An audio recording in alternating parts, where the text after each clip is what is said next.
आप सब जानते हैं राजनीति में कभी हम सत्ता में होते हैं, कभी विपक्ष में होते हैं। और आप सबने ये भी देखा 2013 में जब चुनाव हुए,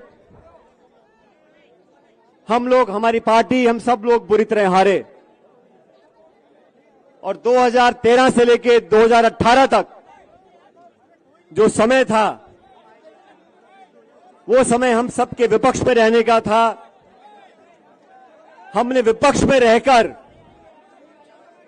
जो उस समय की मुख्यमंत्री थी वसुंधरा राजे जी, उनके पास इतना बहुमत था जो आजादी से लेकर अब तक इतना बहुमत किसी के पास नहीं रहा। 200 में से 163 विधायक बीजेपी के हुआ करते थे। उन 5 सालों में कांग्रेस पार्टी का अध्यक्ष बनने का सौभाग्य मुझे प्राप्त हुआ। उस शासन में जो गड़बड़ियां थीं, उसका पर्दाफाश करने का काम हम लोगों ने किया था। आप सब जानते हो, ये देश, ये प्रदेश इस बात का गवाह है।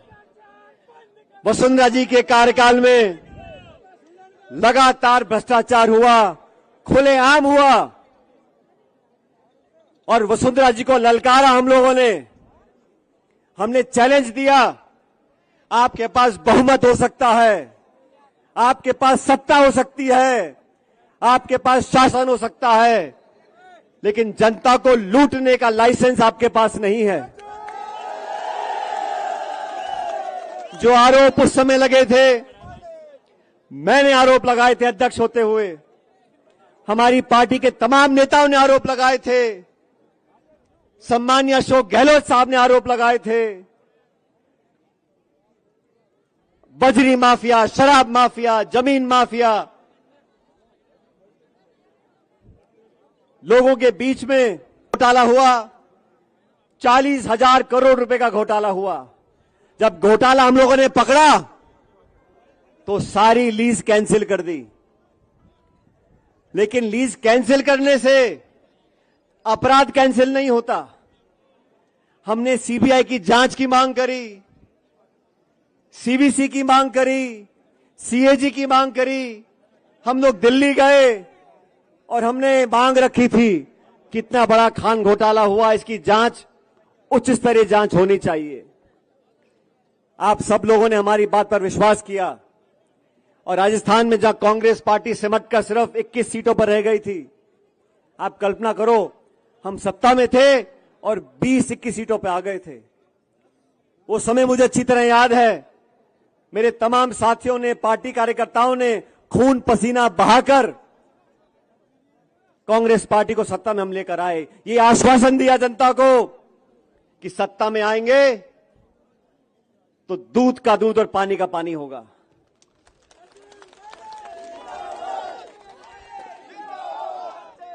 अभी 2 दिन पहले कर्नाटक में चुनाव पूरे हुए। वहां की भाजपा सरकार को हम सब ने कहा, और सही कहा, कि ये 40% की सरकार है, ये कमीशन खोर सरकार है। और उसी का कारण है, जब कर्नाटक में मतदान हुआ, आज हमारी पार्टी को बहुमत मिल रहा है वहां पर, तो इसलिए मिल रहा है, हम भाजपा को इसलिए आचार किया। कांग्रेस, हम सब लोग जनता के बीच गए, अपनी बात को रखा, और जनता ने आज मन बनाया कि भाजपा सरकार की विदाई तय करी कर्नाटक के अंदर। मैंने 3-3.5 साल तक इंतजार करने के बाद हमारी सरकार को, सम्मान्य मुख्यमंत्री जी को मैंने चिट्ठी लिखी, मैंने आवेदन किया उनको। मैंने कहा, आपने और हमने मिलकर जो तमाम आरोप लगाए थे, अब लगभग 3.5 साल हो गए, इन आरोपों की जांच होनी चाहिए। मैं आपसे पूछना चाहता हूं, उन आरोपों की जांच होनी चाहिए कि नहीं होनी चाहिए? मैं 1.5 साल तक चिट्ठी लिखता रहा। मैंने कभी सार्वजनिक रूप से इस बात को नहीं कहा। चिट्ठी लिखी, दोबारा लिखी, याद दिलाया, आग्रह किया, आवेदन किया, लेकिन ना तो जवाब आया। मौन व्रत रखा और 1 दिन का अनशन किया। ये कहा कि वसुंधरा जी के कार्यकाल में जो तमाम आरोप लगे थे, हमने लगाए थे, भ्रष्टाचार हुआ था, उसकी जांच करें। आज से ठीक 1 महीने पहले जबान की कीमत होती है, और आप लोग अच्छी तरह जानते हो, मुझे भी राजनीति में 20-23 साल हो गए। मैं सांसद रहा, केंद्र का मंत्री रहा, इस प्रदेश सरकार में उप मुख्यमंत्री रहा, स्वर्गीय पायलट साहब कई बार मंत्री रहे, मेरी मां सांसद विधायक रही। पिछले 45 सालों से हम राजनीति में हमारी निष्ठा पर, हमारी ईमानदारी पर हमारे विरोधी भी उंगली नहीं उठा सकते। और आप लोग तो अजमेर के नागरिक हो। मैं आपसे पूछना चाहता हूं, इतना लंबा समय राजनीति में हम लोगों को हो गया, बड़े बड़े पदों पर रहे, पायलट साहब भी रहे, मैं भी रहा। 1 फूटी कौड़ी का आरोप लगाए जाते हैं। और आरोप किन पे लगा रहे हैं? हेमाराम चौधरी जी पे लगा रहे हैं, जो इंदिरा जी के समय जेल गए, जो 6 बार विधायक रहे, मंत्री रहे। उनके जवान बेटे की मौत की याद में उन्हें 100-100 करोड़ की जमीन जनता के नाम दान कर दी है। 3 दिन पहले मैं बाड़मेर गया था, उनके पुत्र के नाम पर उन्होंने एक हॉस्टल बनाया। साथियों, 5 मंजिल का हॉस्टल है, 150-200 बच्चे वहां पर रहेंगे। गरीब बच्चों के भविष्य को सुधारने के लिए उस हॉस्टल का निर्माण किया है। ऐसे लोग जो 40 साल से राजनीति में हैं, जिनका दामन बिल्कुल पाक साफ है, उन पर जब आरोप लगते हैं। ओला साहब का परिवार सत्ता में चुनाव लड़ रहा है। हम सब लोग राजनीति में हैं, और राजनीति में जनता सब जानती है। जनता सब जानती है। कुछ अखबार में छपे ना छपे, असलियत जनता जानती है। इसलिए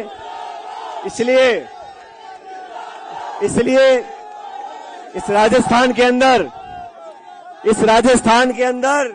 इस देश के अंदर हमारे समाज जवानों, आने वाला भविष्य आप लोगों का है। एक ऐसे भारत का, एक ऐसे समाज का निर्माण करना है जहां भ्रष्टाचार मुक्त ये भारत और देश बने। मैं आप लोगों से आह्वान करना चाहता हूं। मैंने 2 दिन पहले जयपुर में निर्णय लिया, और निर्णय लेने के बाद मुझे बहुत लोगों ने कहा, अरे क्या सचिन पायलट जी, आप पैदल चलना चाहते हो, 100-100 किलोमीटर चलना चाहते हो, मई का महीना है, आग बरस रही है। मैंने उनको कहा, राजनीति आग का दरिया है, इसे तैर कर पार करना पड़ेगा।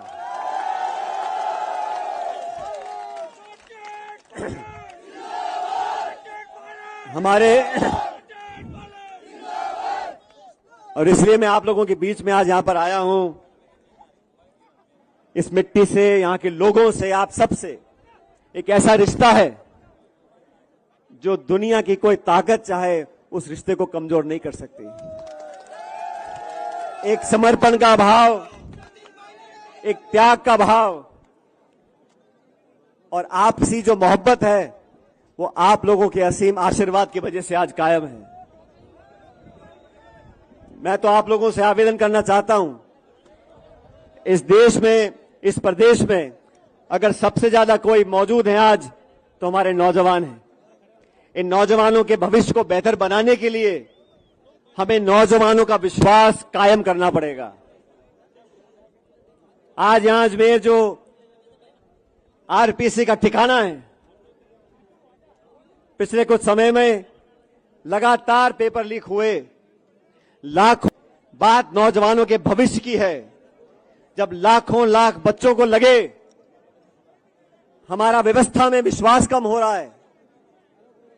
ऐसे लाखों लाख परिवार, ऐसे मां बाप जो दिहाड़ी करते हैं, किसानी करते हैं, 2 बीघे में खेती करते हैं, अपना पेट काट के इतना पैसा बचाते हैं कि हमारा बच्चा ट्यूशन पढ़ ले, साल साल 2-2 साल तैयारी करे, एग्जाम के पेपर लिखे और पेपर लीक हो जाए, पेपर कैंसिल हो जाए, कुछ बच्चे ओवरेज हो जाएं, कुछ निराश हो जाएं, उनकी उम्मीदें टूट जाएं, ये हम लोगों को गवारा नहीं है।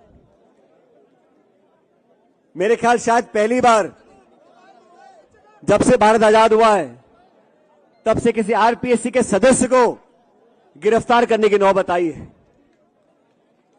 लेकिन गिरफ्तारी अधिकारी की हो गई, क्या ये काफी है? कौन कौन लोग इसके पीछे हैं? मैंने राजस्थान भर में जाके आवाज उठाई थी और मुझे कहा गया कि पेपर लीक में ना तो कोई अधिकारी इन्वॉल्व है, ना कोई नेता इन्वॉल्व है। अरे जांच पूरी हुई नहीं, जांच पूरी हुई नहीं, कोई कैसे कह सकता है कि कोई अधिकारी नेता इन्वॉल्व नहीं है? आज एक अधिकारी पकड़ा गया जेल में, किसी दलाल के जयपुर के किराए के मकान पे बुलडोजर चल सकता है? तो ये कटारा जो पकड़े गए हैं, इस पर बुलडोजर क्यों नहीं चला?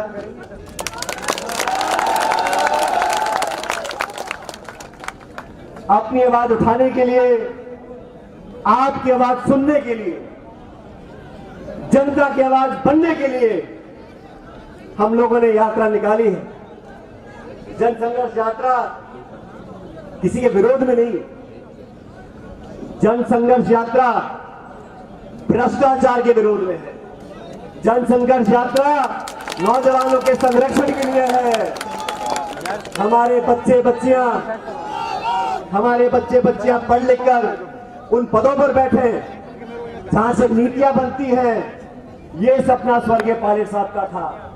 किसान का बच्चा, गरीब का बच्चा, मजदूर का बच्चा, दिहाड़ी करने वाला बच्चों, माँ बाप के बच्चे उन पदों पर बैठेंगे जहां से आरपीएससी की नीति बनती है, शिक्षा नीति बनती है, सरकार के नियम कानून बनते हैं। उन पदों पर वो नौजवान बच्चे बैठेंगे तो देश में सही नीतियां बनेंगी। मैं तो साथियों, क्योंकि यहां आपके बीच खड़ा हूं, मैं आप लोगों से पूछना चाहता हूं, क्या नौजवानों के भविष्य को बेहतर बनाने के लिए हम लोग साथ नहीं आ सकते? क्या इस प्रदेश से भ्रष्टाचार, करप्शन को मिटाने के लिए हम लोग साथ नहीं आ सकते? तो मेरे दोस्तों, माताएं बहनें बैठी हैं, मैं जानता हूं रास्ता मुश्किल है, गर्मी का समय है, इस प्रदेश की राजधानी जयपुर यहां से 125 किलोमीटर दूर है। मैं आप लोगों से पूछना चाहता हूं, मेरे साथ इस करारी धूप में इस रास्ते को नापने के लिए आप तैयार हो कि नहीं तैयार? क्या बोला?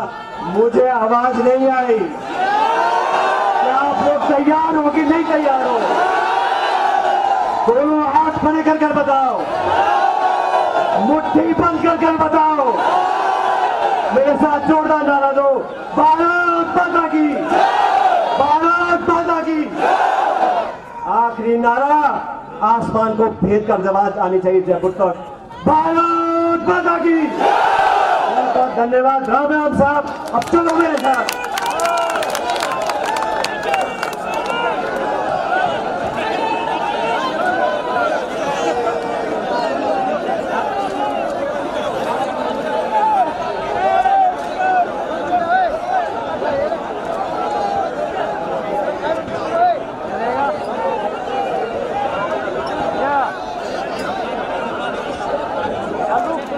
अभी व्यवस्था बनाएंगे।